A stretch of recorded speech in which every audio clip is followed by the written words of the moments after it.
What's going on with the American economy? Foreclosures are everywhere, unemployment is skyrocketing, and it looks like this may only be the beginning.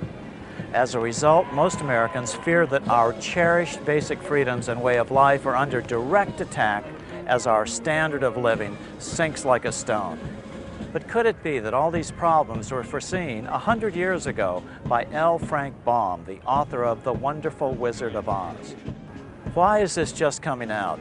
Because when the MGM movie The Wizard of Oz was made in 1939, significant changes were made from L. Frank Baum's original book version written 40 years earlier in 1899.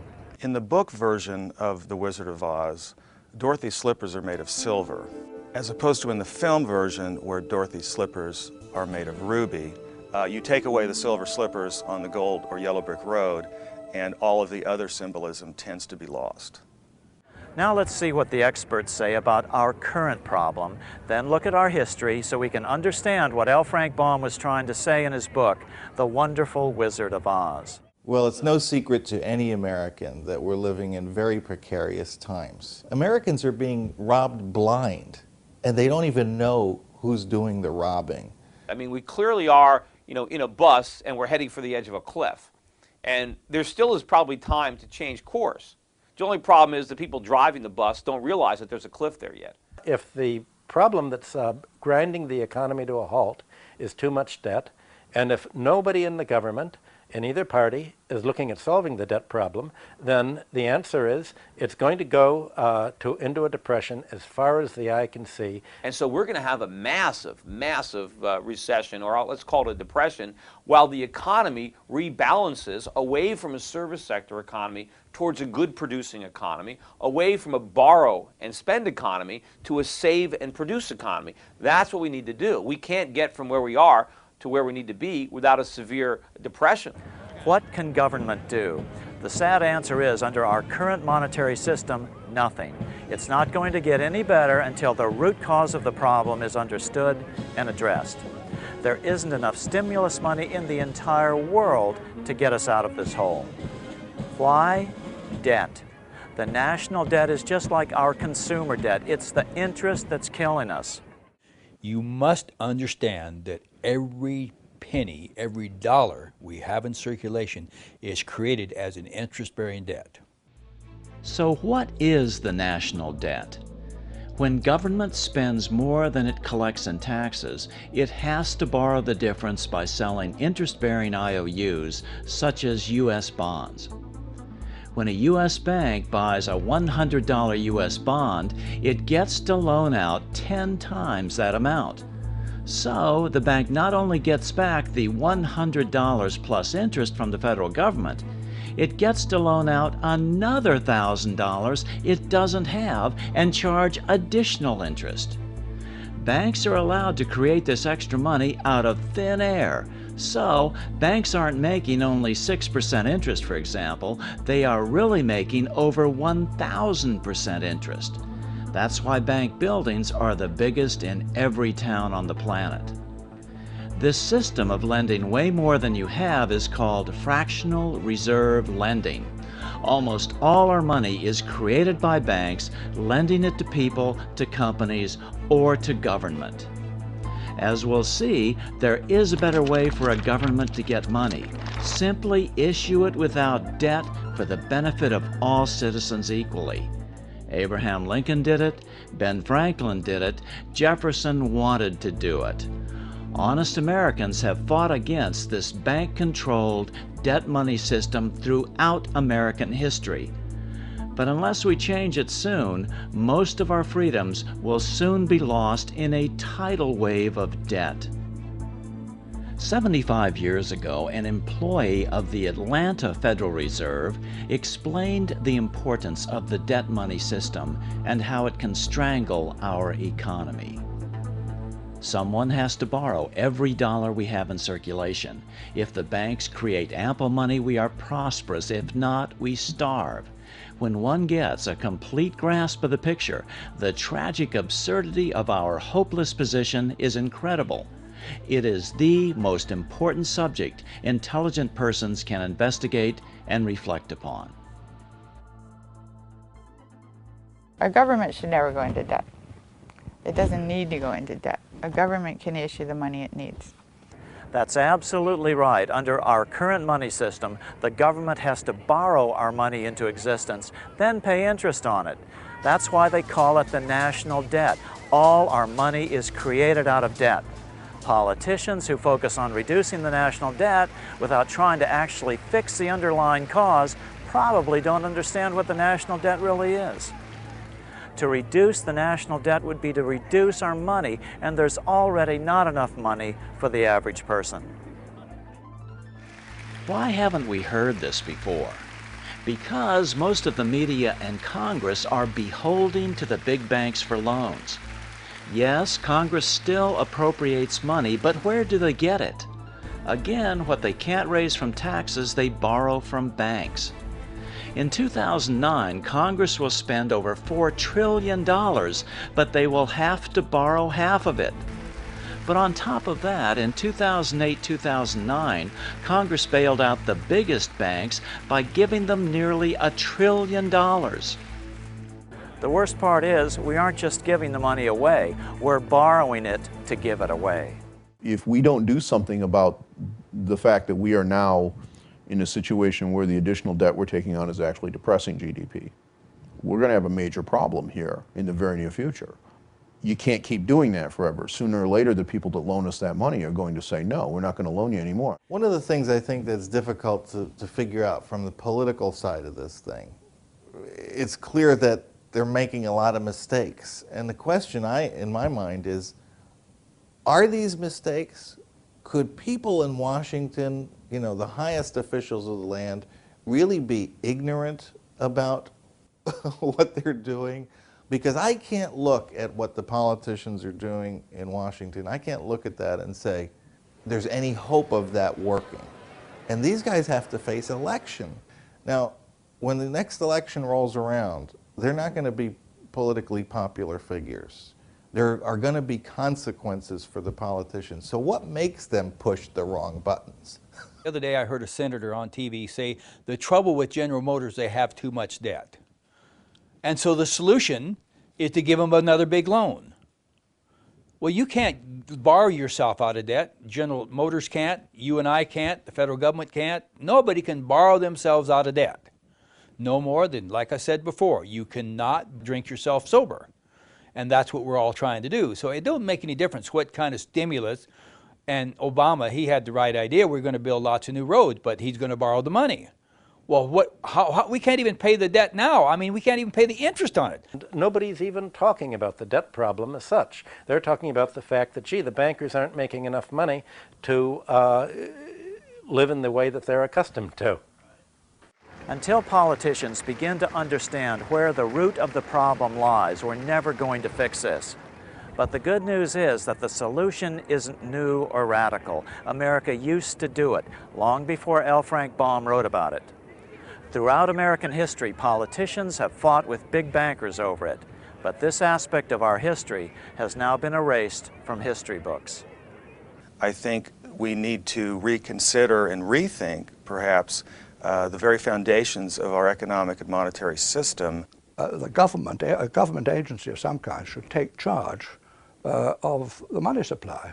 But that's not the way it is now in Great Britain. No, not in any country. It's almost all over the world. The bulk of the money supply is now created by commercial banks as debt.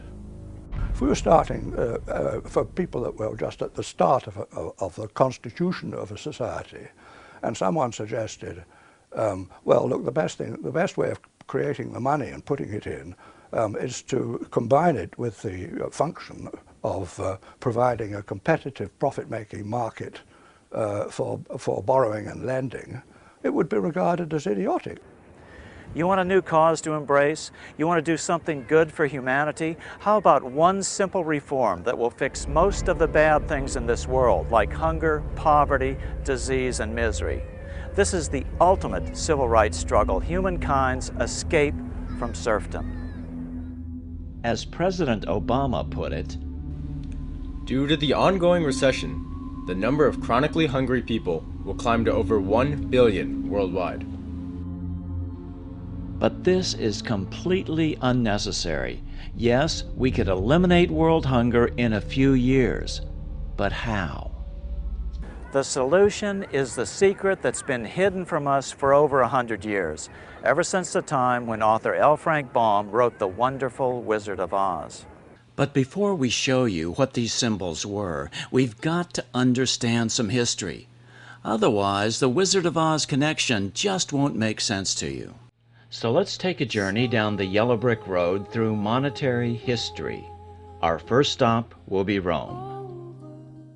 The problem with money is that, like many other things in life, people fight over who gets to be in control of it. In fact, the only time Jesus became violent was when he chased the money changers from the temple. He made a whip out of cords, and he scattered the coins of the money changers and overturned their tables. What was that all about? The money changers were the bankers of that day. They had created a special silver coin called the half shekel of the sanctuary. Even the poor had to have some of these coins to pay their temple tax, so the money changers could charge whatever the market would bear. This monopoly on money was nothing less than stealing from the poorest Jews on their holiest ground. This outraged Jesus just as it would outrage the senators of the Roman Republic a few years later. Although we will never know for sure, fighting over control of money may have been the cause of one of the most famous assassinations in history. What made Rome great? There were many factors, but certainly the most overlooked was the money system of the Roman Republic. About 300 BC, the Roman Republic supplied the people with a plentiful form of cheap money, money made from copper and bronze.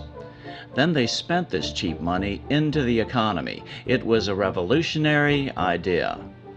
Today, opponents of this money system call it fiat money, money not backed by precious metals. But what the Roman Republicans had discovered was that it doesn't matter what backs the money. All that matters is who controls its quantity. Did it work back then? It was amazingly effective. Unlike today, it was a money system created without debt to the government. This was the first great experiment in wresting the money power from the goldsmiths. This cheap form of money circulated for the benefit of all citizens equally, not just the usual gold coins, which always benefit the rich. With this new, plentiful supply of money, real wealth flowed to the common man. Without the use of either gold or silver, Rome became mistress of commerce of the world. Her people were the bravest, the most prosperous, the most happy, for they knew no grinding poverty. Her money was issued directly to the people and was composed of a cheap material, copper and brass, based alone upon the faith and credit of the nation. With this abundant money supply, she built her magnificent courts and temples. She distributed her lands among the people in small holdings, and wealth poured into the coffers of Rome. But then, suddenly Julius Caesar changed the Roman money supply drastically. He started minting gold coins with his image on them. Then he declared himself emperor for life, putting an end to Rome's great experiment in elected government. The Republicans in the Senate hated gold money and the plutocracy, ruled by the rich, that it implied. Although the senators assassinated Julius Caesar, gold money now had taken root, empowered by the very rich and the dictators they were able to buy with their gold. After Caesar's assassination, copper and brass were demonetized, taken out of circulation. The quantity of money was reduced by 90%. A deep depression set in. The average person had to sell his property just to buy basic necessities. The wealth of the nation was quickly concentrated into the hands of the richest Romans once again. Gone was the incentive to work hard and build a great nation for the common good. By 401 AD, Rome was sacked by the Visigoths, and humanity was plunged into the gloom of the Dark Ages. So, in Rome, we learned that with cheap government-issued money, the Roman Republic flourished, but under gold money, it perished. This controversy between cheap money and gold money continues throughout history and, as we'll see, is symbolized in part by the yellow brick road. Flash forward 7 centuries to 1100 AD in England. There were no banks like we think of them today. What served as banks were the goldsmiths, those who made their gold into gold coins. Although most people didn't understand it, these goldsmiths controlled the economy of the nation and thereby even the politics, even in a monarchy. By acting in concert, goldsmiths could either make money scarce or plentiful. When they made their gold money plentiful, the economy of the nation flourished. When they made their gold coins scarce, a depression set in and they could buy up assets for pennies on the dollar. About 1100 AD, King Henry I, the son of England's first Norman king, William the Conqueror, was low on gold money. A series of costly wars had depleted the royal treasury. So just as colonial Pennsylvania would do hundreds of years later, Henry created a unique form of government-issued money called tally sticks. Tally sticks did not represent any quantity of gold or any other commodity. They were simply polished sticks of wood issued by the king, which he declared to be good for the payment of taxes. That made tally sticks just as good as any other form of money. All right, here we are in the Bank of England Museum with curator John Keyworth, and I'm holding in my hand one of the oldest forms of British money. This is called a tally stick. This is actually a very rare example of a tally stick because it has the two halves of the tally stick. The idea with the tally stick was that you cut notches in a piece of wood. Usually it was hazel, and these notches were of a prescribed size dimension. Yeah, and if you look at this one, you can see it's got 1,000-pound notches. So there's 6 notches times 1,000 pounds each. Is that the way it is? That's exactly it. So that's a 6,000-pound tally stick. pounds. This side is called the stock. This was kept by the person who made the loan, or paid the money in. I see. And this is the foil. And which so the was foil would be spent into existence, and the idea was this splitting the stick down the middle was to prevent counterfeiting, because of course a stick splits uniquely down the middle. Because when the debt was repaid, the two pieces were put together, and if they didn't tally, something was awry. The longer half of a tally stick was called the stock, the root word for stocks and bonds or stockholders. For centuries, the supporters of gold-backed money have belittled tally sticks as an unimportant form of fiat money, one not backed by gold or silver. Some authors even claim that tallies weren't a real money system because they were only used for very large transactions, but that's just not the case. And was this the common size of tally sticks? In the Middle Ages, the average size was reckoned to be the length from the tip of his thumb to the tip of his forefinger, quite short. Because if you think of it in terms of this is 6,000 pounds. That means it's a huge, huge sum of money. So the wider the spacing, the larger the larger the amount. But it was a prescribed distance. It was an inch, and I think half an inch for hundreds and a quarter of an inch for tens. And then it became little lines drawn across with a saw. So it is clear that tally sticks were used for smaller denominations too, and worked well as an effective debt-free money system for 726 years. Without the crushing weight of debt-based money, England flourished into the greatest power on earth for many centuries. At their peak, it has been estimated that 95% of English money was in the form of tally sticks. Compare that to today, where the only debt-free government-issued money is in the form of coin, about 3% of the money supply in the UK and far less in the US. After democratizing the money power of the nation with tally sticks, King Henry then began decentralizing political power as well. King Henry granted something called the Charter of Liberties, voluntarily stating what his powers were under law. Before that, kings had assumed unlimited power. This was followed in 1215 by the Magna Carta, the basis of the U.S. Constitution. A new class began to develop, the merchant class. Trade routes grew, and new towns sprang up along them. This mercantile class needed stability, and so they supported the king, his strong central government, and the rule of law. In 1265, the first parliamentary elections were held. Government by the people in England was born. As money poured into the middle class, the small business persons of the day, feudalism began to break down, and the English Renaissance was born. By the 1600s, serfdom in England was legally banned. Humanity, at least in England, was finally set free. Literature flourished. Now there was money to support artistic endeavors like the plays of William Shakespeare. The nation was at ease due to a debt-free money. Although life in the Middle Ages was certainly not easy by today's standards, once tally sticks were killed and the nation became indebted to bankers, it got worse. After 600 years, the money changers were finally able to begin to reassert their control over English money when they convinced the Parliament to create the Bank of England. This put the banking community back in control of manipulating the quantity of English money. Now England had to borrow its money supply from banks and pay interest on it, instead of the government simply issuing its own money without such debt. So in England we learned that simple sticks of wood broke the monopoly of gold money. This debt-free money lasted for 7 centuries and allowed a small island nation to rule the waves and freedom to root deeply in the new middle class.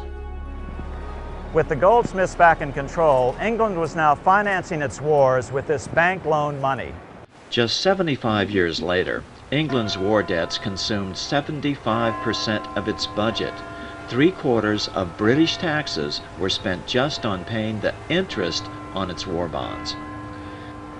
As a result, England needed to squeeze more and more money from all her colonies to pay the interest on this new growing debt. America was no exception. Pre-revolutionary America was still relatively poor. There was a severe shortage of precious metal coins to trade for goods, so the early colonists were increasingly forced to experiment with printing their own homegrown paper money. This paper money was called colonial scrip.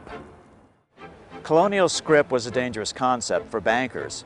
It broke the colonies free of the privately owned central bank system, where money had to be created by banks and then loaned to governments. As Franklin put it, In the colonies, we issue our own money. It is called colonial scrip. We control its purchasing power, and we have no interest to pay to no one. in 1764, the British Parliament passed the Currency Act. Again, it ordered all Americans to pay their taxes in gold or silver coin. For those who believe that a return to a gold-backed money is the answer for America's current monetary problems, look what happened to America after the Currency Act of 1764 was passed. As Franklin put it, In 1 year, the conditions were so reversed that the era of prosperity ended, and a depression set in, to such an extent that the streets of the colonies were filled with unemployed. to Ben Franklin, this return to a gold money system was the basic cause for the American Revolution. The colonies would gladly have borne the little tax on tea and other matters, had it not been that England took away from the colonies their money, which created unemployment and dissatisfaction. Americans were mad and did everything they could to get around Britain's gold money system. In 1765, Parliament passed the Stamp Act, requiring that every item sold had to have a stamp placed on it indicating that a tax had been paid on that item and paid in gold. This is what drove America to open revolt.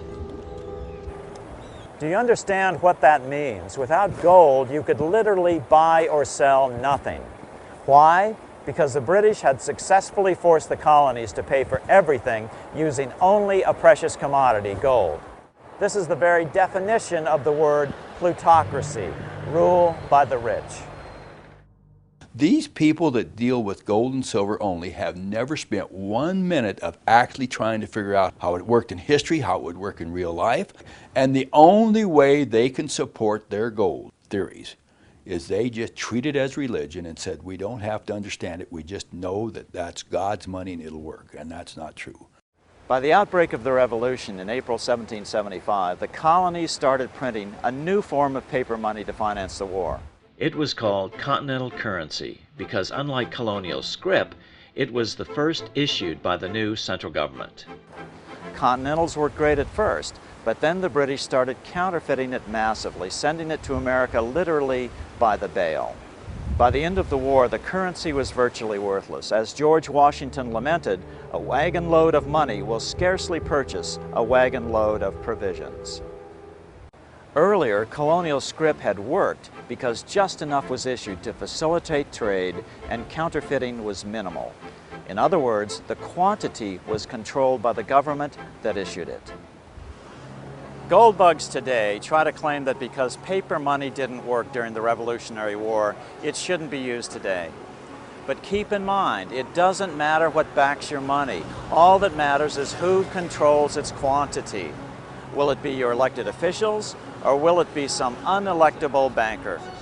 Colonial paper money before the Revolution had worked so well that the Bank of England had Parliament outlawed and forced America to use only gold money, gold which they controlled.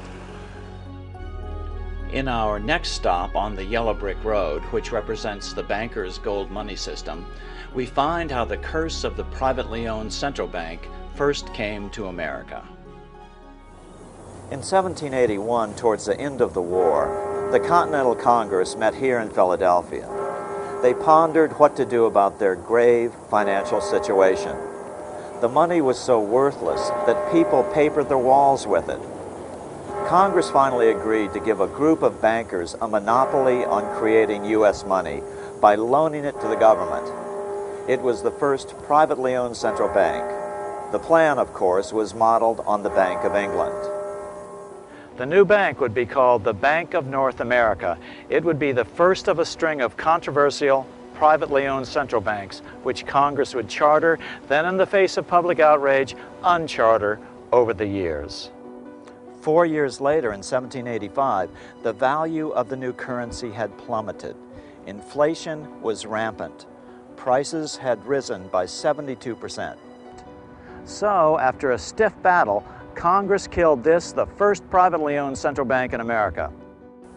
2 years later, when it came time to write the Constitution in 1787, many of the delegates did not remember how well America's government-issued paper money had worked in Pennsylvania.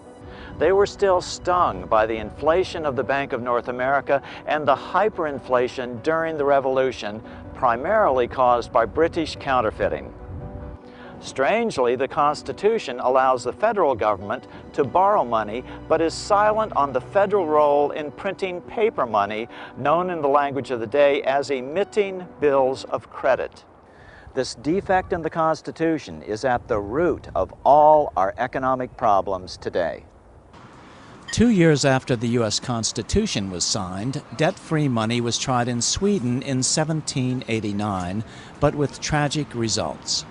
To pursue a war with Russia, King Gustav III persuaded the Swedish Parliament to print debt-free money called riksgälds. This was very costly to the bankers. Sweden had learned the secret of simply printing its own money without debt. In 1792, only 3 years into the experiment, King Gustav was assassinated by moneylender Jacob Johan Ankerström. As is frequently the case in time of war, too many riksgälds were printed. The quantity was not controlled. A nation will sacrifice everything for survival during time of war. So, inflation ruined the debt-free money experiment in Sweden by 1834, just as it had a few years earlier during the American Revolution, again because the quantity was not controlled. One mistake the Constitution didn't make was to mandate that the federal government pay all its debts only in gold. Then we would have wound up with the same system that had caused the revolution in the first place. It does mandate that for state governments, but that has never been adhered to.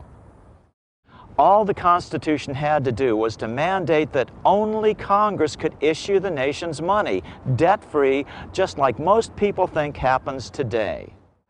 This defect in the Constitution left the door wide open for bankers to ram a bill through Congress in 1791, 4 years after the Constitution had been signed, to turn over creation of the nation's money to private bankers once again.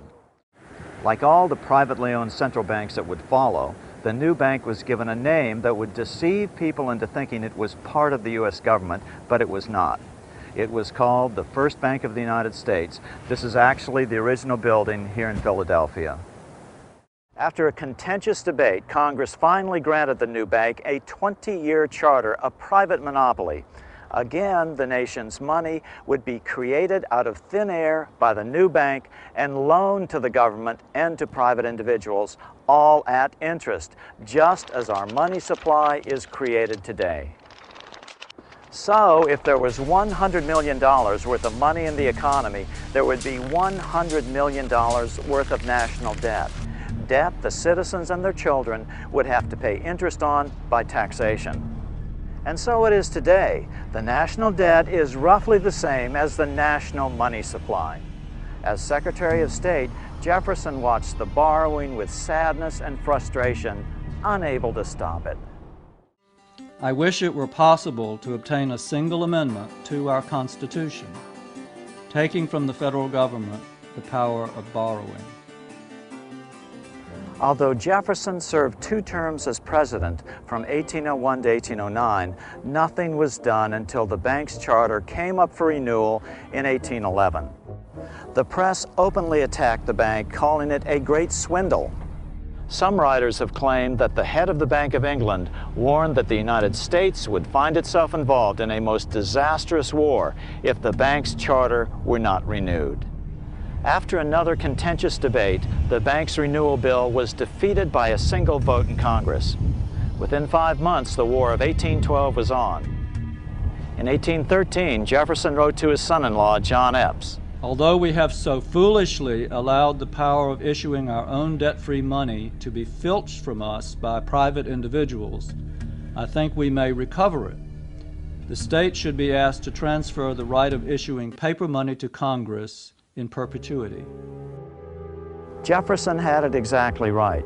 Congress and only Congress should have the right to issue America's paper money, and at no interest to no one. In 1814, the British successfully attacked Washington and burned the White House and the Capitol. After the conclusion of the War of 1812, the very next year, the bankers were back trying to get Congress to reinstate their precious privately owned central bank. Jefferson lashed out in a letter to then Treasury Secretary Gallatin. The Treasury, lacking confidence in the country, delivered itself bound hand and foot to bold and bankrupt bankers pretending to have money, whom it could have crushed at any moment. But despite Jefferson's protests, in 1816, Congress passed a bill giving another 20-year charter to a new privately owned central bank, the second bank of the United States. Once again, the English debt money system was back in control of America. It was almost like the Revolution had never happened. But then the bankers ran headlong into Old Hickory, Andrew Jackson. By 1828, opponents of the bank nominated Senator Andrew Jackson of Tennessee, the hero of the final battle of the War of 1812, to run for president. The banks poured millions into Jackson's defeat, but to no avail. The American people were fed up with the privately owned central bank and wanted out. Jackson was swept into office. In 1832, with Jackson's re-election approaching, the bank tried to have their charter renewed early in the hopes that Jackson wouldn't want the controversy of a fight with bankers just before the election. They were wrong. Although Congress passed the renewal bill, Jackson vetoed it. His veto message drew a direct line between the bank and its masters in the Bank of England. It is easy to conceive that great evils to our country and its institutions might flow from such a concentration of power in the hands of a few who are irresponsible to the people. Controlling our currency, receiving our public monies and holding thousands of our citizens in dependence would be more formidable and dangerous than a military power of the enemy. Nicholas Biddle was head of the Second Bank of the United States. He was brazen with the financial power he wielded over the nation. He even threatened to cause a depression if Jackson's veto were not overturned. Nothing but widespread suffering will produce any effect on Congress. Our only safety is in pursuing a steady course of firm monetary restriction, and I have no doubt that such a course will ultimately lead to restoration of the currency and the recharter of the bank. Biddle made good on his threat. America was quickly plunged into a deep depression. Property was foreclosed on for pennies on the dollar. Jackson responded forcefully. You are a den of vipers. I intend to rout you out, and by the eternal God, I will rout you out.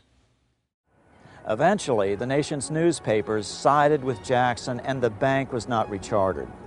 Jackson then set about paying off the national debt, a debt caused by the government borrowing the nation's money supply into existence. Jackson was the only president who ever paid off the national debt. A few weeks later, an assassin tried to shoot President Jackson. He stuck 2 pistols in his stomach, but both misfired.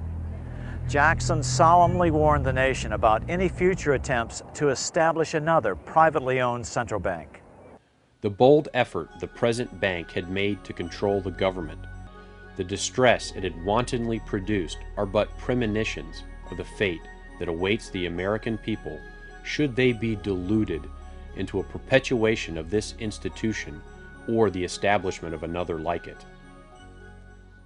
Jackson went through essentially a multi-year war trying to get rid of the Second Bank of the United States. He ultimately won that war. He believed that the bankers of the time were extremely destructive to the commonwealth of the United States, and that their policies were essentially to cause inflation in various asset classes and then cause deflation and wipe out everybody who was in debt.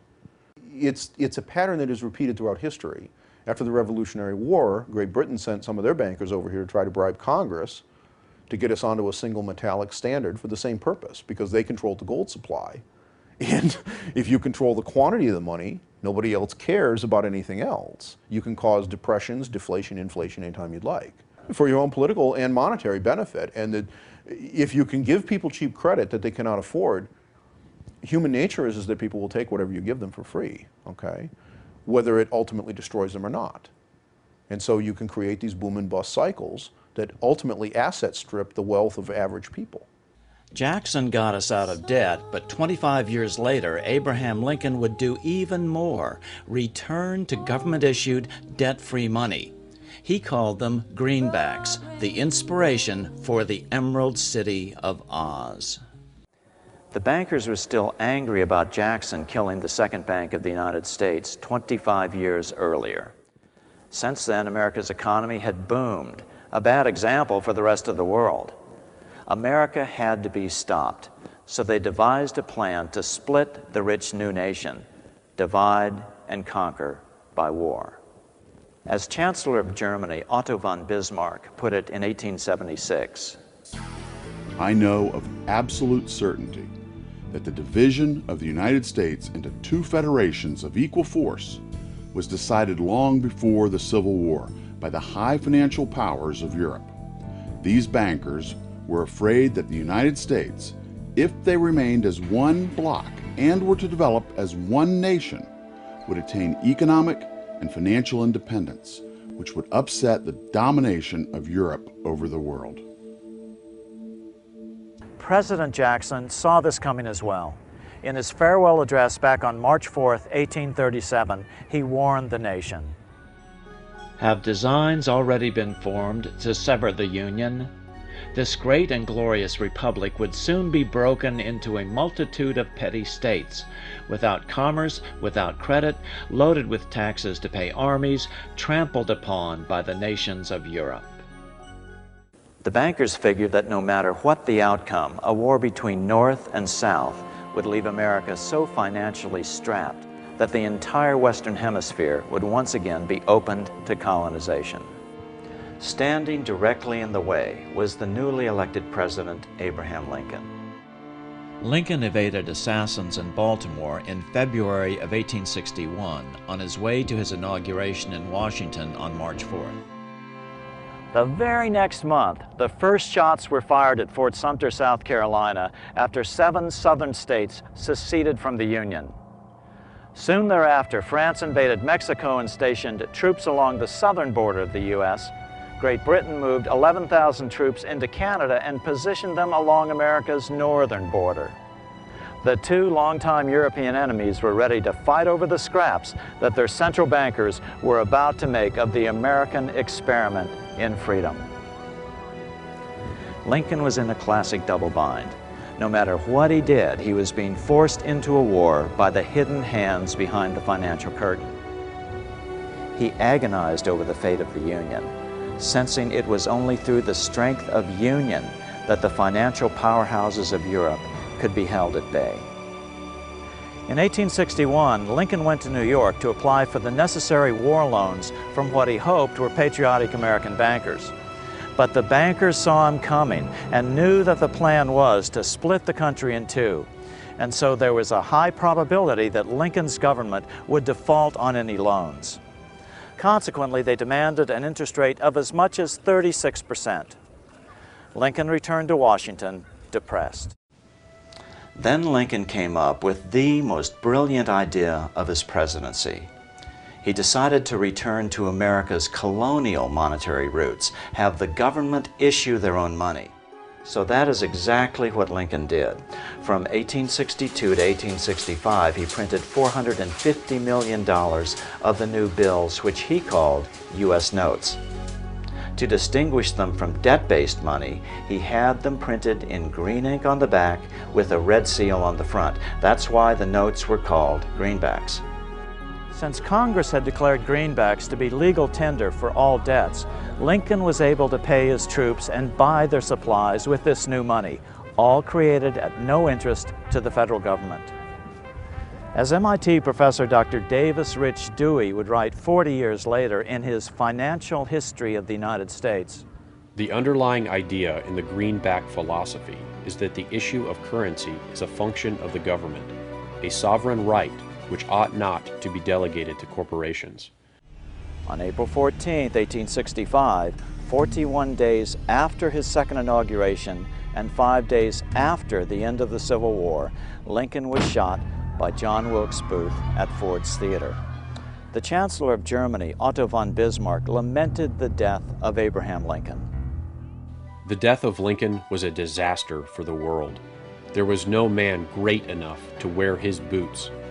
I fear that foreign bankers, with their torturous tricks, will entirely control the exuberant riches of America and use it systematically to corrupt modern civilization. They will not hesitate to plunge the whole world into wars and chaos in order that the earth should become their inheritance. 10 years after Lincoln's death, Bismarck himself narrowly escaped an assassination attempt in 1875. After the death of President Lincoln, the bankers began to reassert their control over America's money. This was no easy task. Lincoln's greenbacks, just like Rome's plentiful debt-free coins and England's debt-free tally sticks, were generally popular, and their existence had let the genie out of the bottle. The public was becoming accustomed to debt-free money. Popular songs sang the greenbacks' praises. On April 12, 1866, Congress passed the Contraction Act, authorizing the Secretary of the Treasury to begin to retire the greenbacks in circulation and to contract the money supply. Authors Ted Thorne and Richard Warner explained the results of the money contraction in their book on the subject, The Truth in Money Book.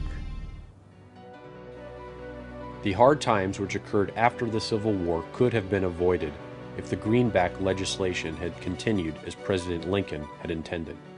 Instead, there were a series of money panics, what we call recessions, which put pressure on Congress to enact legislation to place the banking system under centralized control. In 1866, there was $1.8 billion in currency in circulation in the United States, about $50.46 per capita. In 1867 alone, $500 million was removed from the U.S. money supply. 10 years later, in 1876, America's money supply was reduced to only $600 million. In other words, 2/3 of America's money had been called in by the bankers. Incredibly, only $14.60 per capita remained in circulation. What's so important about how money was withdrawn from the U.S. money supply? Because this is the real cause of depressions, deliberate manipulations of the money supply by big bankers to get what they want politically. The very thing King Henry was trying to put a stop to when he created tally sticks in 1100 AD. 10 years later, the money supply had been further reduced to only $400 million, even though the population had boomed. The result was that only $6.67 per capita remained in circulation, an 84% decline in just 20 years.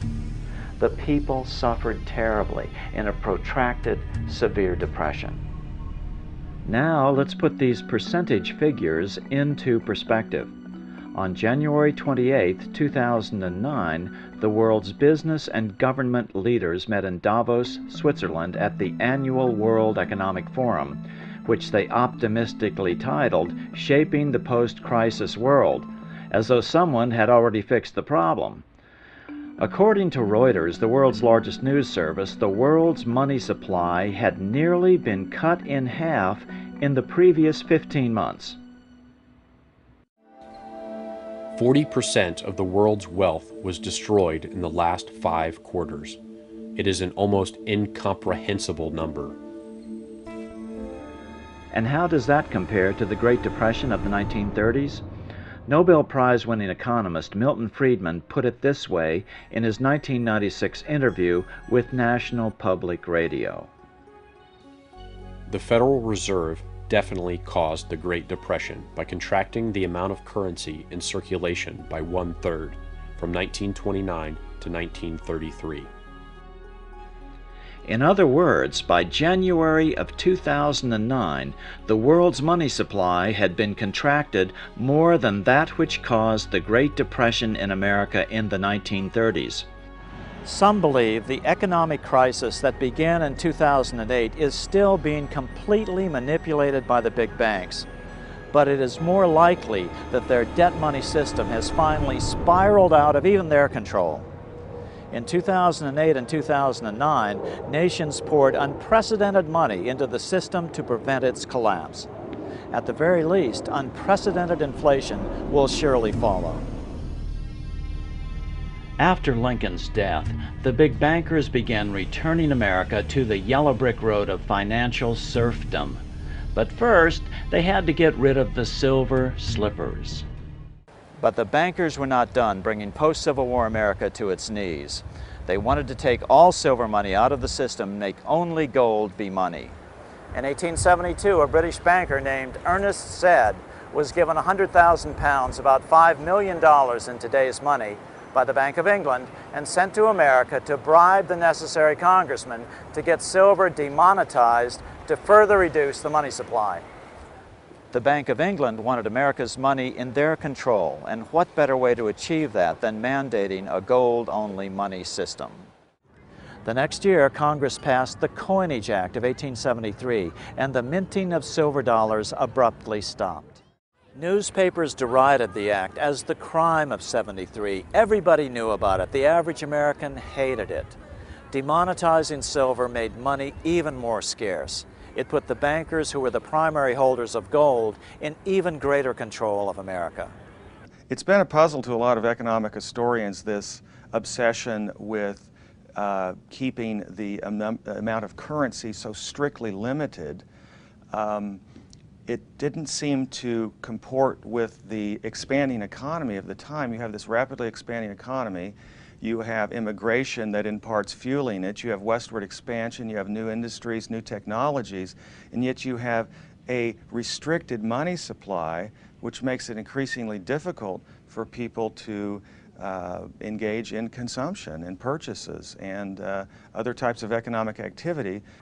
By 1873, L. Frank Baum was just 17 years old, but he was already publishing a local newspaper in his hometown of Chittenango, New York.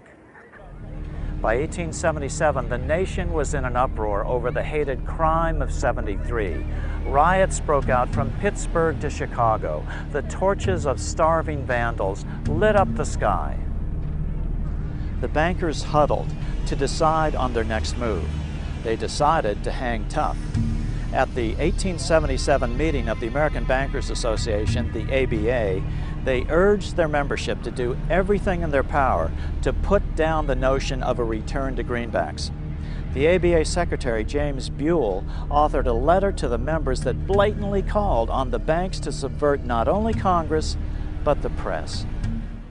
It is advisable to do all in your power to sustain such prominent daily and weekly newspapers, especially the agricultural and religious press, as will oppose the greenback issue of paper money, to repeal the act creating banknotes, or to restore to circulation the government issue of money, will be to provide the people with money and will therefore seriously affect our individual profits as bankers and lenders. See your congressman at once and engage him to support our interest that we may control legislation. Political parties advocating a return to greenback money sprang up and ran candidates for Congress and president. In the 1878 elections, 21 independents were swept into Congress, mostly greenbackers. 2 years later, in 1880, the American people elected General James Garfield president. Garfield understood how the economy was being manipulated. As a congressman, he had been chairman of the Appropriations Committee and was a member of the Banking and Currency Committee. Garfield understood the ability of the very wealthy to manipulate gold money. He investigated the cause of the Black Friday gold market scandal of 1869, when financier Jay Gould and others cornered the gold market, causing wild fluctuations in the price. This is a photograph of the actual quote board from the New York gold trading room, which Garfield introduced as evidence during a congressional investigation the following year. This is Garfield's handwriting. After his inauguration, he slammed the money changers publicly in 1881. Whoever controls the volume of money in any country is absolute master of all industry and commerce. And when you realize that the entire system is very easily controlled, one way or another, by a few powerful men at the top, you will not have to be told how periods of inflation and depression originate. Garfield understood, perhaps only coincidentally, however, within a few weeks of making this statement on July 2nd, 1881, President Garfield was assassinated. After Garfield's assassination, the Depression deepened, leaving the unemployed to face poverty and starvation. Produce was left to rot in the fields. The country was facing poverty amidst plenty because there was insufficient money in circulation to keep the wheels of trade turning. The country sorely needed the sort of liquidity urged by Lincoln and the Greenbackers, but the bankers insisted that allowing the government to print its own money would be dangerously inflationary. That was their argument, but critics called it humbuggery. The big bankers finally had complete control of the money supply again by killing off the last competitor to their yellow brick road. Now they had to hold on against the rising anger of the average American.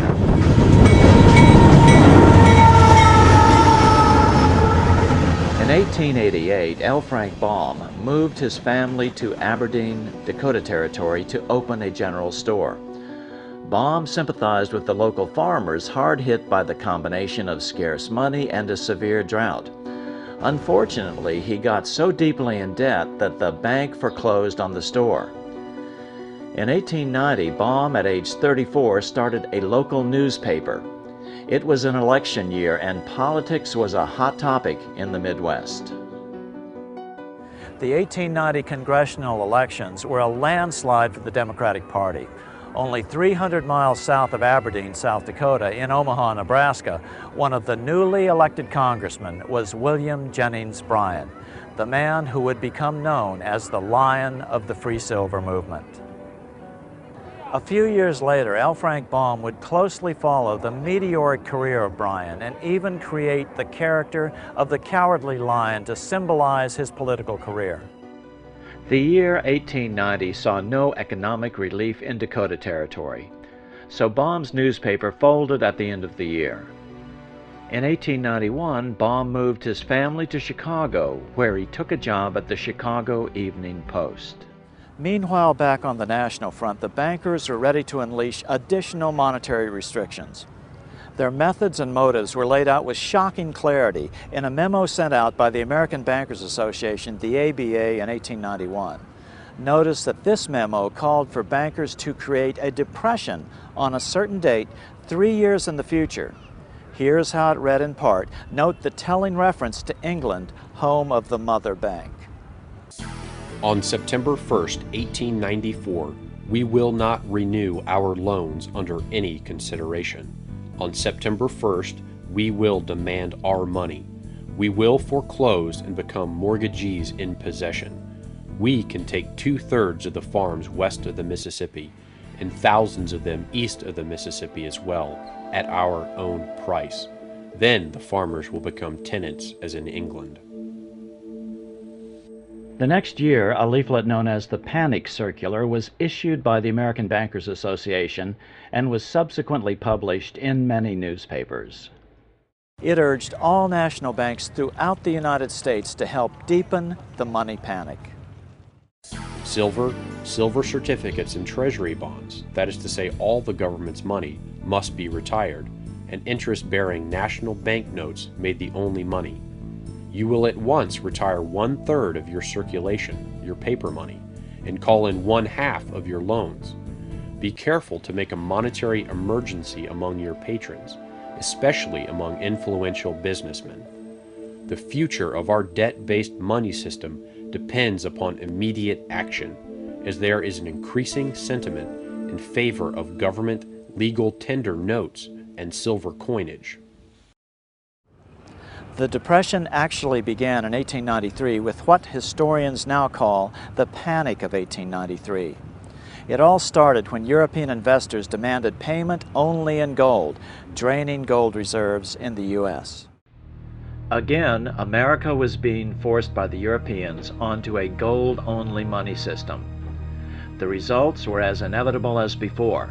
A deep depression quickly set in as the major holders of gold in Europe choked the life out of the American economy. In total, over 15,000 companies and 500 banks failed, most of them in the West. Unemployment skyrocketed 600%, up to over 18% nationwide by 1894. With the winter of 1894 coming on, untold thousands of farms were foreclosed on. As a result, many families had to walk away from recently built homes. It's said that the image of the vacant Victorian haunted house originated from this era. These depressions could be controlled fairly easily with America on the gold standard, and the banks own most of the gold. Since gold is scarce, it is one of the easiest commodities to manipulate. People wanted silver money legalized again so they could escape the stranglehold the money changers had on gold-backed money. People wanted silver money reinstated, reversing Mr. Said's Act of 1873, by then called the Crime of '73. Bankers and financial institutions tended to oppose silver as part of the backing of the currency. They didn't have control over the mining and production of silver in the West, and without that control, they couldn't have the overall control they liked over the currency. Most monetary reform advocates today argue that the solution to our current economic woes is a return to a gold standard. This would require that our money be backed by a certain percentage of gold. Interestingly, they used the same terms that bankers of the late 19th century used. They called gold-backed money honest money and constitutional money. I worked for a gold dealer for a short time. And I would sit there in a room with 40 people calling and trying to sell gold all day long on the phone. And every one of them was telling them, get rid of that worthless money and buy the good money. Then it comes to the end of the month and every one of them walked into the office and wanted the bad money for their pay. As the Depression deepened and big banks continued to buy up farmers' foreclosed properties, a lion emerged out of Nebraska to try to break their deadly chokehold on the American economy. 1896 was a pivotal year in American history. L. Frank Baum was now living in Chicago and deeply interested in politics. But to make a living for his wife and 4 children, he worked as a traveling salesman. When he was home, he was writing his first children's stories. On the political front, the presidential campaign of 1896 would see the explosive money issue dominate the election. The farmers of the West were sick and tired of the bankers not lending out their gold money. In fact, most of the money that was still in circulation was about $300 million worth of Lincoln's old greenbacks. A virtually unknown former congressman from Nebraska, William Jennings Bryan, ran for president as a Democrat and embraced the free silver issue, which the Populist Party had unsuccessfully tried earlier. Bryan's father had been an ardent greenbacker. The New York bankers were well aware of the anger and tried to control the 1896 Democratic Convention. An article said to have been published in a banker's magazine of 1892 shows not only their attempts to manipulate the politics of the day, but also their deep contempt for the average American voter, whom they refer to as the inferior social stratum of society. We must go forward cautiously and consolidate each acquired position, because already the inferior social stratum of society is giving unceasing signs of agitation. Let us make use of the courts. When through the law's intervention the common people shall have lost their homes, they will be more easy to control and more easy to govern, and they shall not be able to resist the strong hand of the government acting in accordance with the control of the leaders of finance. As the quote continues, notice how they try to manipulate the population into focusing on diversionary political issues. We must keep the people busy with political antagonisms. We will therefore speed up the question of reform of tariffs within the Democratic Party, and will put the spotlight on the question of protection for the Republican Party. By dividing the electorate this way, we'll be able to have them spend their energies at struggling amongst themselves on questions that for us have no importance whatsoever. Now let's return to the 1896 Democratic Convention. The issues were remarkably similar. William Jennings Bryan represented the embodiment of all the Democrats' wrath against the gold money system. At the Democratic National Convention in Chicago in 1896, Bryan made an emotional speech entitled "Crown of Thorns and Cross of Gold." Bryan's speech was so powerful that it propelled him from relative obscurity to the presidential nomination on the 5th ballot at the tender age of 36. Amazingly, we have Bryan's actual voice recreating portions of this famous speech, recorded years later with the advent of recording technology. Although the recording does not capture the power of the original moment, it does allow us to hear Bryan's voice. I come to speak to you in defense of a cause as holy as the cause of liberty, the cause of humanity. Never before in the history of this country has there been witnessed such a contest as that through which we have just passed. Bryan's recreation recording then skips significant portions of his original speech. According to the official proceedings of the Democratic National Convention, Bryan continued with these important references to America's monetary history. What we need is an Andrew Jackson to stand as Jackson stood against the encroachments of aggregated wealth. We say in our platform that we believe that the right to coin money and issue money is a function of government. We believe it, We believe it is a part of sovereignty. Those who are opposed to this proposition tell us that the issue of paper money is a function of the bank, and that the government ought to go out of the banking business. I stand with Jefferson rather than with them, and tell them, as he did, that the issue of money is a function of the government, and that the banks should go out of the governing business. Remember the 1892 memo from the Bankers magazine, which bragged that they would try to busy the Democrats with the tariff issue? Here's where Bryan refers to that very issue. They ask why it is we say more on the money question than we say upon the tariff question. I reply that if protection has slain its thousands, the gold standard has slain its tens of thousands. When we have restored the money of the Constitution, all other necessary reforms will be possible, and that until that is done, there is no reform that can be accomplished. However, the gold standard and its 30-year-long restriction on the money supply had become so unpopular that even most Republicans had come out against it.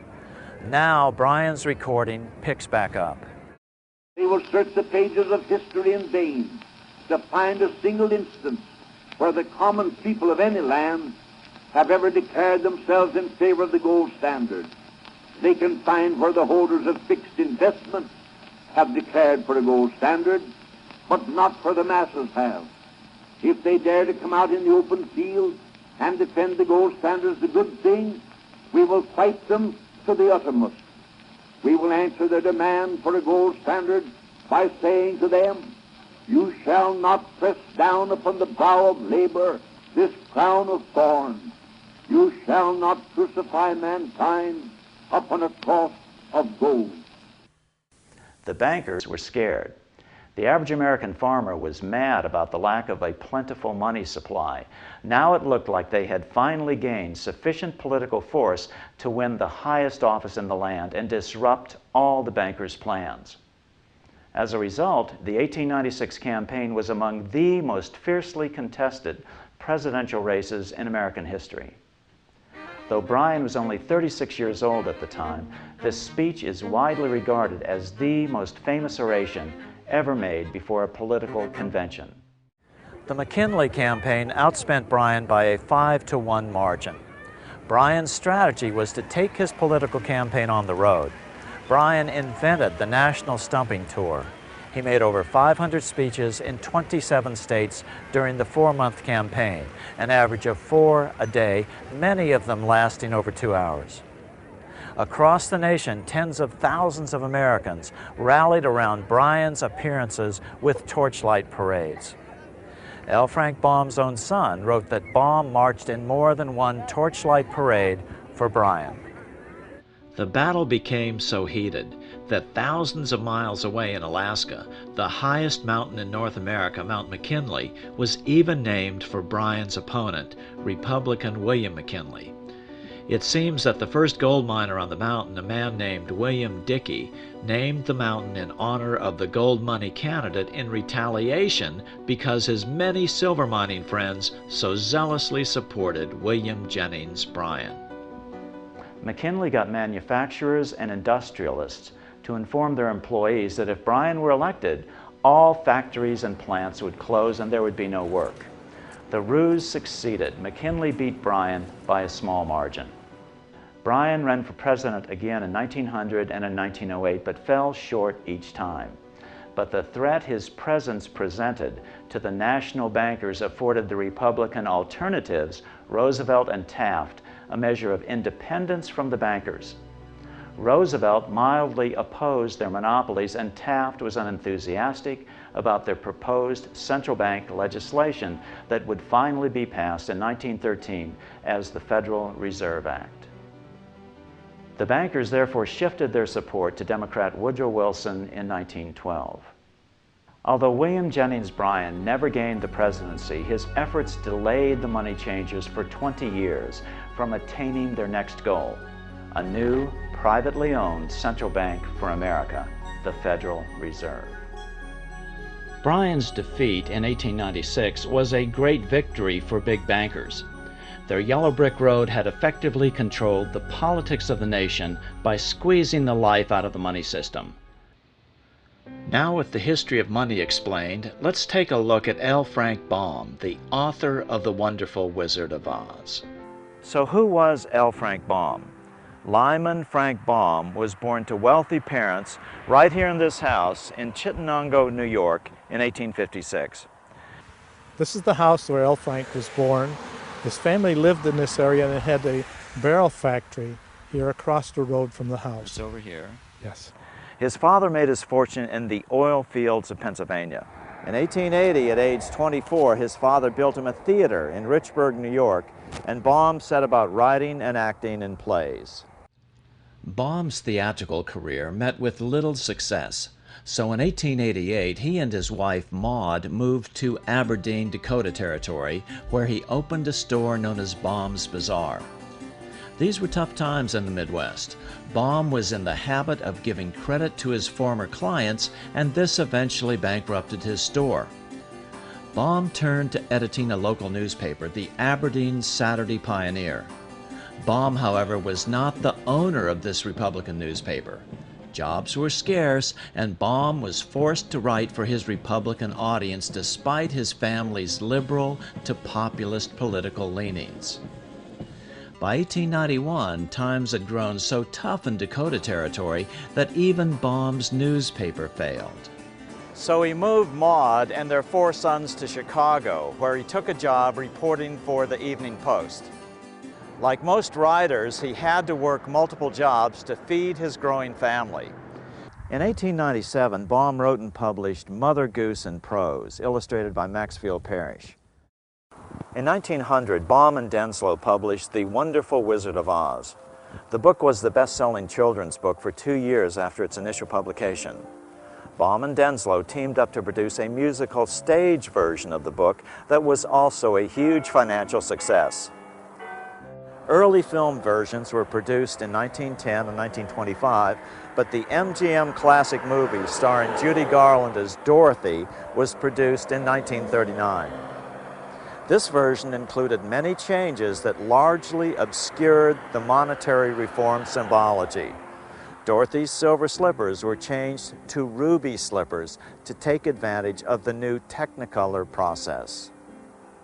Now, with the history of money in America laid out, let's take a look at the Wizard of Oz to see if these symbols make sense.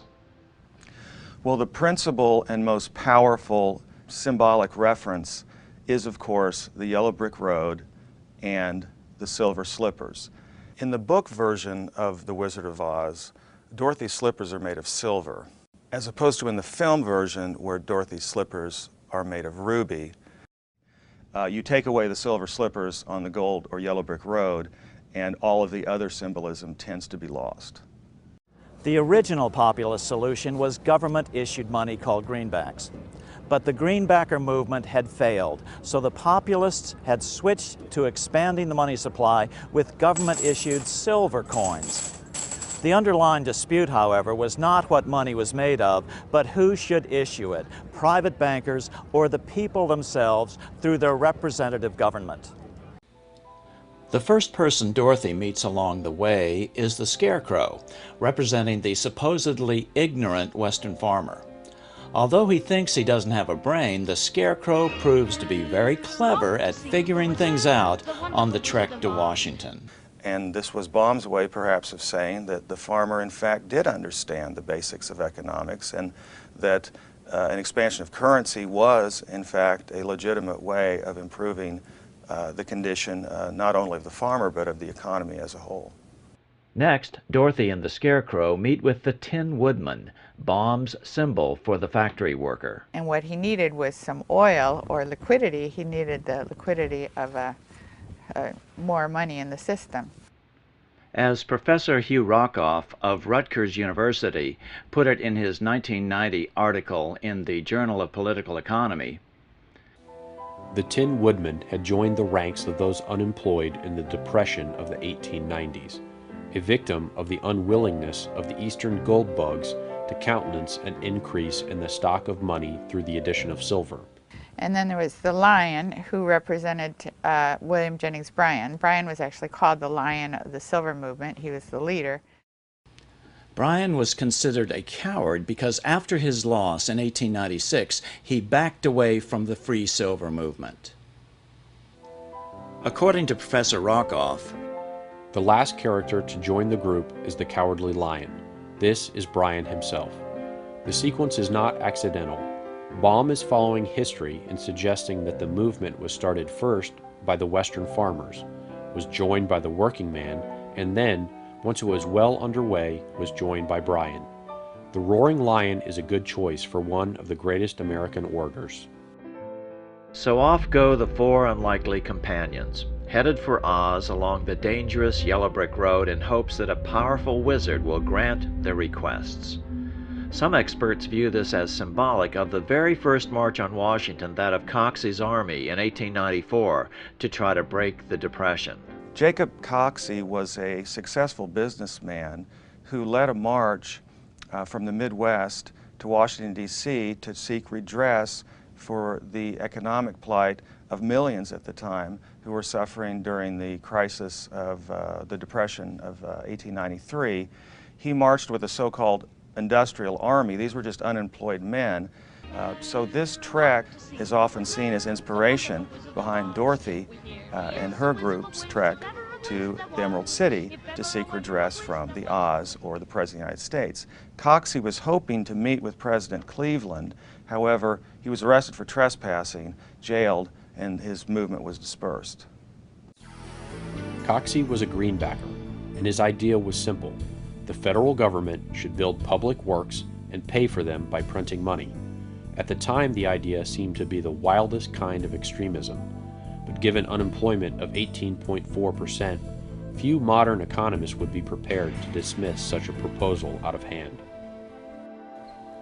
On the trek to Oz, the Cowardly Lion falls asleep in a field of poppies. But why poppies?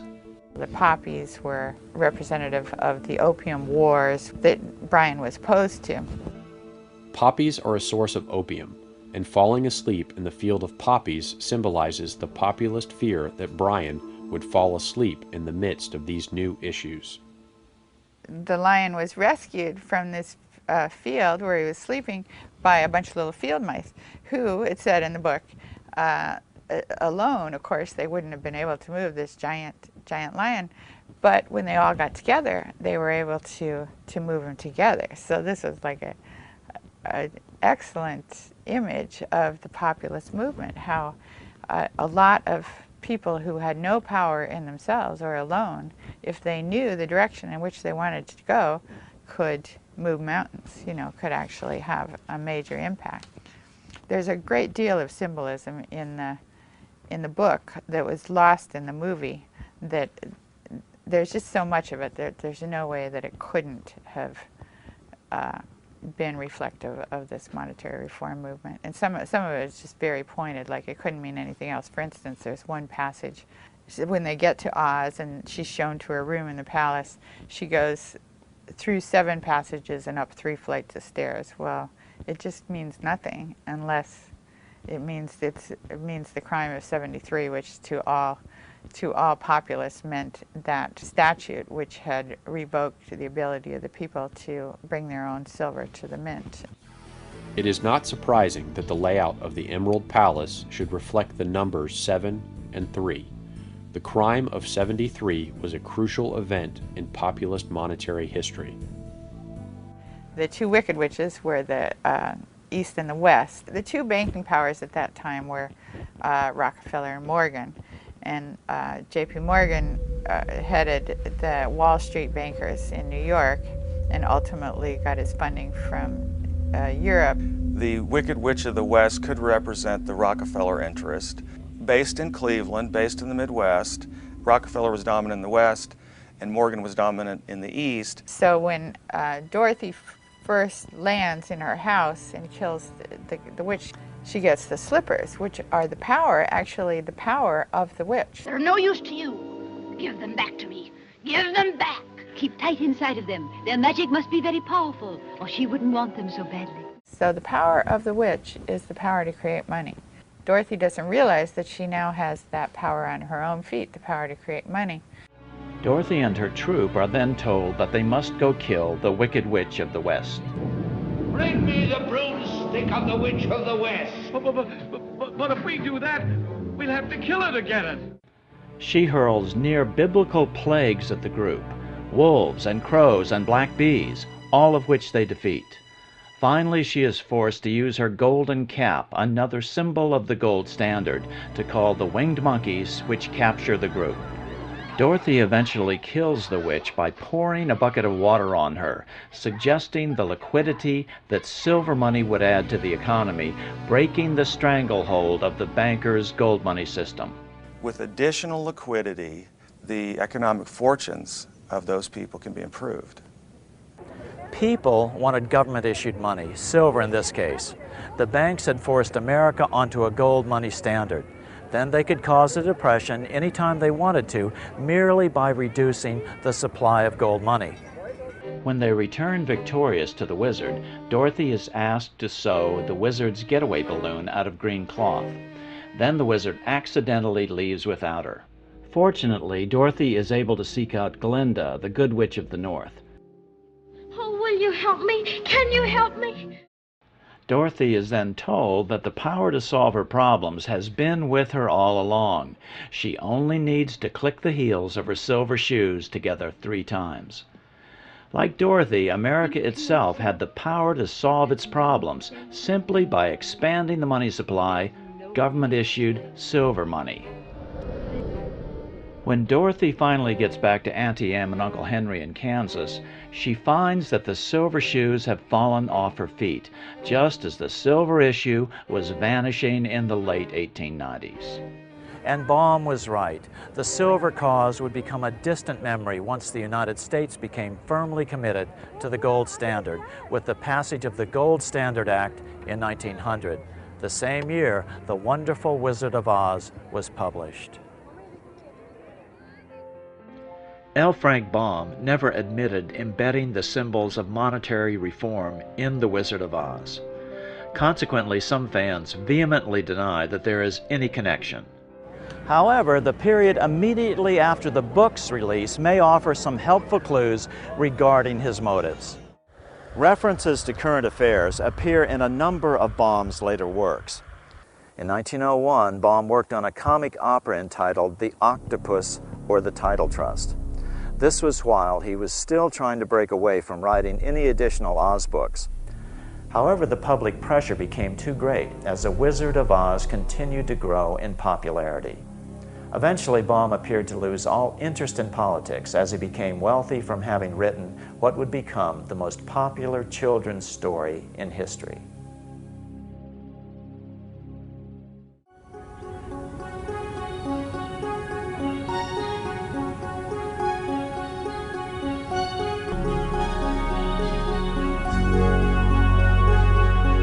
So what can we do about this? There are several alternatives. They fall into 2 general categories: actions at the federal level and actions at the state level. There are 3 basic federal level solutions, all of which have at their core that government should issue and control the quantity of money, and commercial banks can only lend out the money they actually have. British citizen James Robertson splits up the money power between 2 competing governmental bodies. The British government would publish monetary objectives approved by Parliament, for example, an inflation range of 2 to 3%. Then the Bank of England would create just enough debt-free money to achieve those objectives. It would then give this money to the government to spend into the economy by the normal budgetary process. This is an agency of society. It's a public agency acting in the public interest. And it's acting in the public interest to achieve objectives given to it by the elected government. It should be at professional arm's length from the elected people themselves, because the legislators are going to try and get as much money as they can into their local economy. And if it's a question of a national election, they will want to manipulate decisions about the money supply in favour of keeping them in power. That seems to me You can't ignore that fact. It's a fact of life. Commercial banks would still be in operation, but could only lend out the money they have. Then they would have to compete for additional money on the open market, just as other corporations have to compete in the market to buy the materials they use. Lending out extra money that a bank didn't have would be considered a form of counterfeiting. They would be prohibited from creating new money at all. And they would be competing, absolutely competing without subsidy, as they have now, competing with other banks to provide a better deal. Right. And what this would do, it would make the banks truly competitive, which they're certainly not at the moment. They're about the only huge industry that is subsidized to the level that they are. And also, a competitive market for borrowing and lending would encourage new entrants to come in, you know, much more than they can get in now, when the existing licensed banks are so highly subsidized by the permission that they are given to create new money. Right. In other words, banks could only lend money they actually had. Absolutely. And I think that that's the situation that the Central Monetary Authority should be in. It should create the money debt-free, and it should give it to the government to spend into circulation.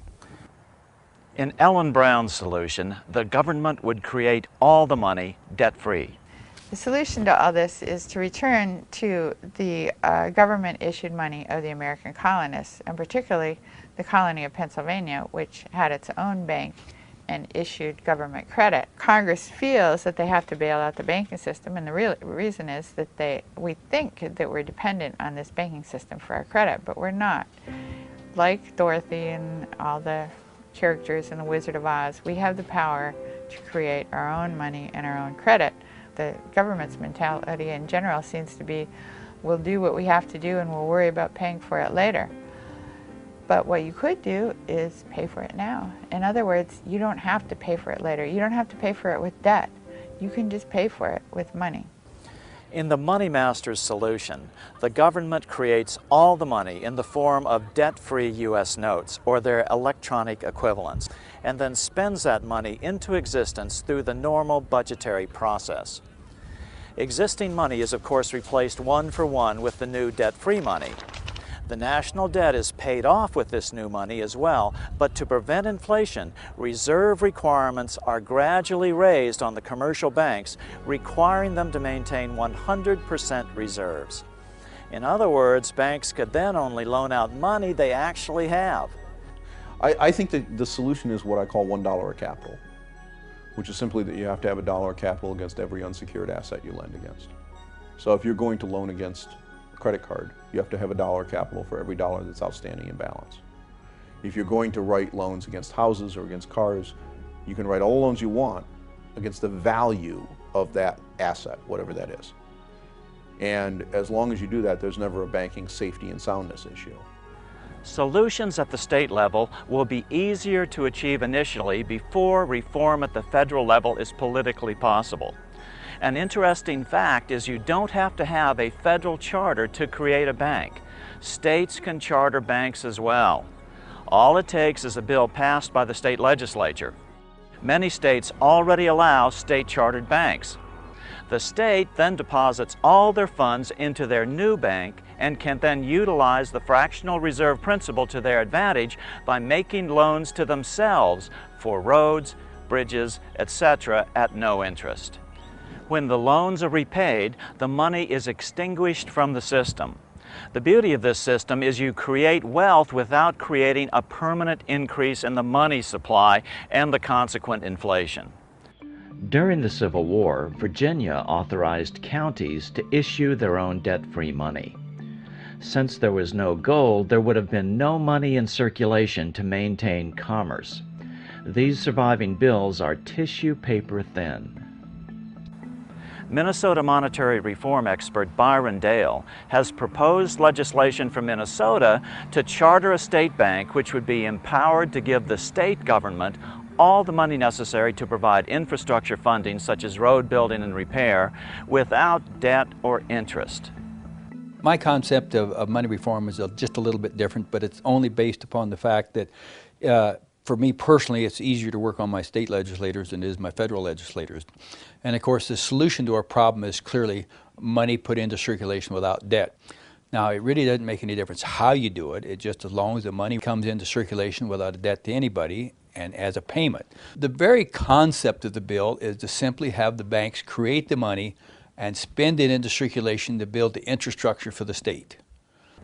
This proposal is currently working its way through the Minnesota legislature with several bankers as sponsors. Actually, the state-owned bank idea is nothing new. The Bank of North Dakota is the only state-owned bank in America. It was created in 1919 as a populist movement swept through the debt-ridden farmers of the Northern Plains. Even in these worst of times, the Bank of North Dakota is earning record profits and helping fund their state. It's been doing this for the last 90 years, hardly a radical startup idea. According to the bank's president, Eric Hardmeyer, we are the depository for all state tax collections and fees. We plow those deposits back into the state in the form of low-interest loans. Over the last 10 to 12 years, we've turned back $1/3 billion just to general fund to offset taxes or to aid in funding public sector needs. Not bad for a state with a population of 600,000. In 2009, the state of North Dakota does not have any funding issues at all. We, in fact, are dealing with the largest surplus we've ever had. Interestingly, the Bank of North Dakota idea was initiated by a group of Swedish immigrants to North Dakota in the early 1900s. Community banking had been going on in Sweden for at least a century before that. Around 1820, the Swedes came up with the idea of the savings bank. These full reserve banks only lent out money they actually had. They decentralized the money power and were encouraged by the government as a way for municipalities to fight poverty. These operated on what was known as the church steeple principle, where the bank could only make loans to customers whose houses could be seen from the highest church steeple in town. These community banks increased the common wealth instead of the big bankers' wealth. This helped Sweden grow rich, which helped Stockholm to grow into the magnificent Venice of Scandinavia that we see here today. But then the debt-based bankers attacked the savings banks. They first convinced most of them to consolidate into bigger and bigger banks. Then the Swedish Parliament was convinced to pass a law allowing the non-profit savings banks to be bought up by the commercial banks.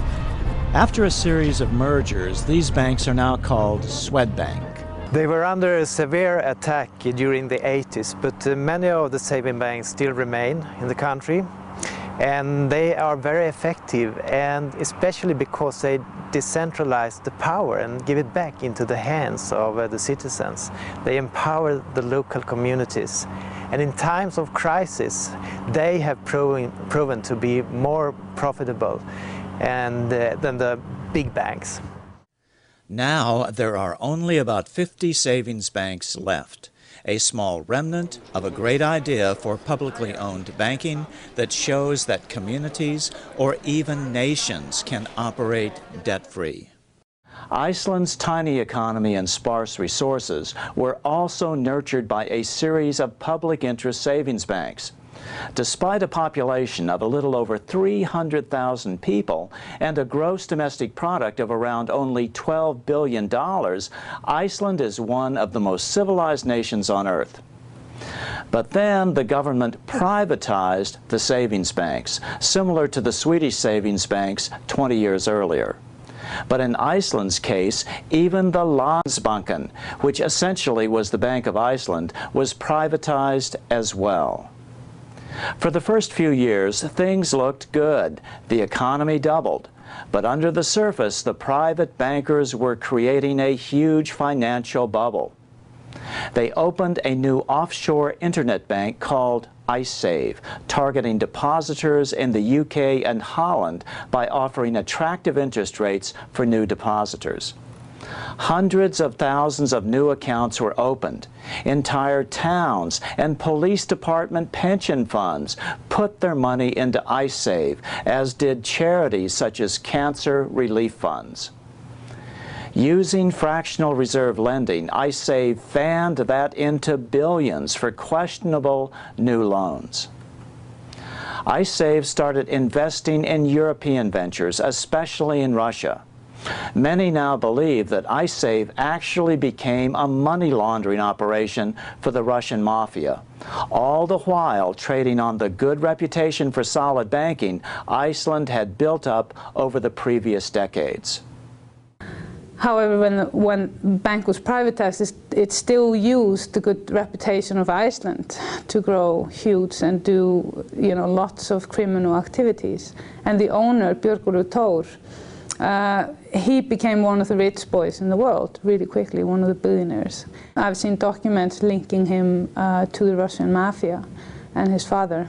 One oligarch that fled to the UK confirmed that Iceland was used as a money laundering machine for the Russian mafia. When the crash came in 2008, the big Icelandic banks quickly failed. In the 5 years' time they were privatized before the collapse, they actually grew 10 times the Icelandic GDP. And when it collapsed, you can imagine how huge the collapse was, because they collapsed onto the shoulders of the nation or the taxpayers. The Icelandic parliament at first poured enormous amounts of taxpayer money into them to try to save them, but they still failed. Then the government bailed out all the Icelandic depositors, but the IceSave accounts were not in Iceland and were never insured by the Icelandic government, and so they were not bailed out. However, in the face of tremendous political pressure at home, the British and Dutch governments bailed out the IceSave accounts of their citizens, and then tried to make Iceland pay for it at terms that have decimated Iceland's fragile economy. The income tax of more than half of the nation, just the interest of this particular loan. Then you have other loans, then we would have gotten from, in 2007, being the most developed nation in the world, into a nation spending all its GDP just paying interest of foreign loans. Inflation shot up. Icelanders soon discovered that even the principal on their home mortgage loans was indexed to inflation. Many Icelanders saw the principal on their home mortgages double and their payments triple. This despite rising unemployment. The way the loan system is in Iceland is completely outrageous. I mean, it is, your rights as a consumer are zero. Foreclosures mounted and the citizens rioted. They call it their revolution. They stormed the Parliament Square.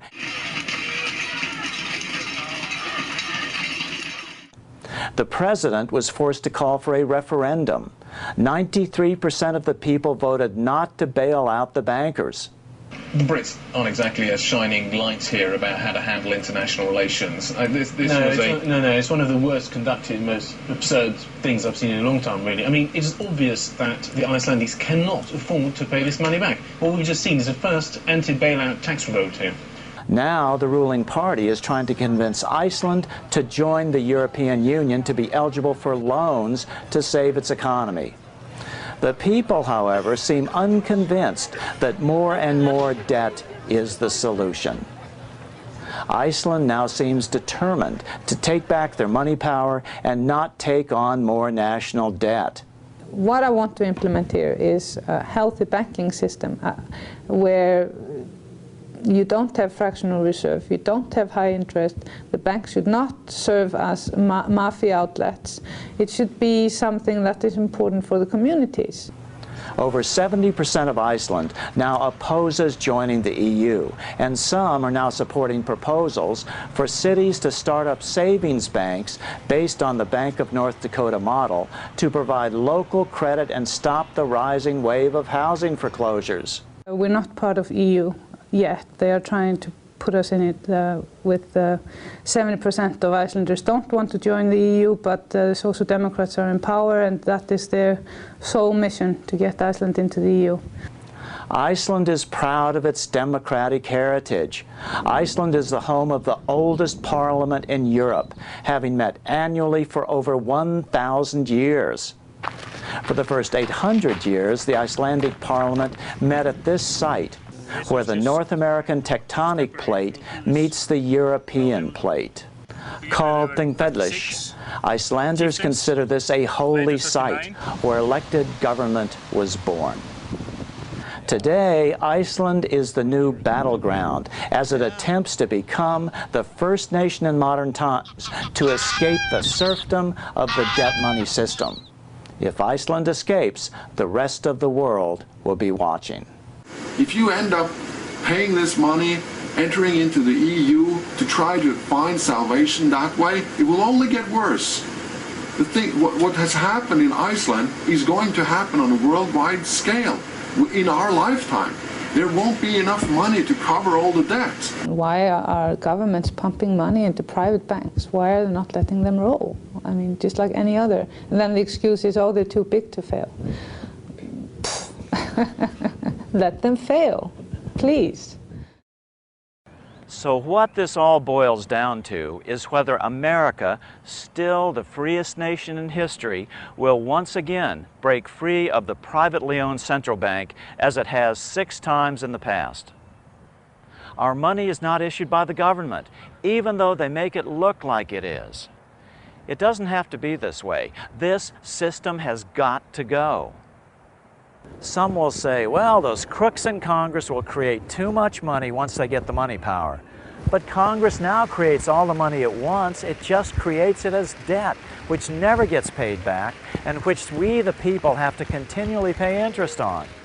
Instead of creating bonds or debt, the government could and should be creating dollars, interest-free.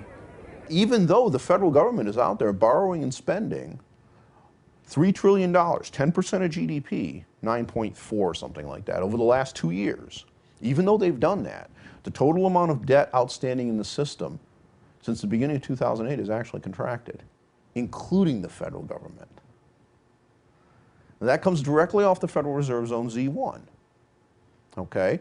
You cannot grow an economy in a debt-based monetary system for real when the outstanding credit is becoming smaller. It can't be done because all money is debt in one form or another. But more importantly, the Treasury could solve this. Treasury has authority to issue non-debt-backed currency. They do it every day, and the quarters that are in your pocket are not debt-backed. As the inventor of the electric light, Thomas Edison, put it, if our nation can issue a dollar bond, it can issue a dollar bill. Both are promises to pay, but one promise fattens the usurers and the other helps the people. Edison was friends with carmaker Henry Ford. Ford understood how the monetary system depended on keeping the average American confused. It is well that the people of the nation do not understand our banking and monetary system, for if they did, I believe there would be a revolution before tomorrow morning. Under this system, we can never get out of debt. It's just impossible. Nor is gold-backed money the solution. That was the most important symbol in The Wizard of Oz. You think international manipulation is easy now? Just wait until we return to a gold money system. As Thomas Edison told the New York Times, gold and money are separate things. Gold is the trick mechanism by which you can control money. That is the root of all evil. The solution is government-issued money. That's the most democratic form of money system. It maximizes freedom in a republic instead of the centralized control of the international plutocracy we are rapidly devolving into. But be prepared to deal with the modern-day gold bugs. Their arguments divert us from the real question. They say that this money that is created by the state or by society or whatever is not real money. Right. That it may represent real money, but it isn't real money. It's not what backs our money. It's who controls its quantity. That's what the Wizard of Oz was all about. Big bankers were controlling the quantity of American money, gold money. Others will say Congress isn't responsive to the people as it is. Well, of course not. Politicians are responsive to those with the power. Right now, the banks have the power. We have to take back the ultimate power of any nation, the power over its money. With the power of banks diminished, politicians will become responsive to the voters once again. If we value the Founding Fathers' dream of freedom and escape from serfdom by political self-determination, we have to conclude that creating our money is too important a function to be put into private hands. History has shown time and time again that leads only to plutocracy, rule by the rich, and ultimately slavery. But what about the banks? They're already failing. Let the big banks fail. No bank is too big to fail. Government can issue its own money. We don't need their hyper-expensive compounding interest system. Don't worry, banks or banking won't go away. You'll still go down to your corner bank to deposit your check. Your bank will still be there. Only the guts, the bank's accounting system, the part you will never see anyway, will change. It does not mean that the banks will be unable to be prosperous. They would have a slightly different business model than they enjoy now, but not even all the banks have that model today. You have savings and loans, credit unions, loan companies that historically don't create new money, but yet they do intermediate money, they do loan it out, they do take deposits, and they're careful with the investments they make. And they do make money on fees and on being the intermediaries between those sources of funds and the investments they make. And that would not end. It would not. So banks would still have, in my opinion, would have a very prosperous future. All we need in the face of this oncoming first depression of the 21st century is a little education. We can make this the new civil rights movement, the new human rights movement. Nations of the world, the same applies to you. Virtually every nation now labors under the same monetary system. All money is created at interest, as a debt.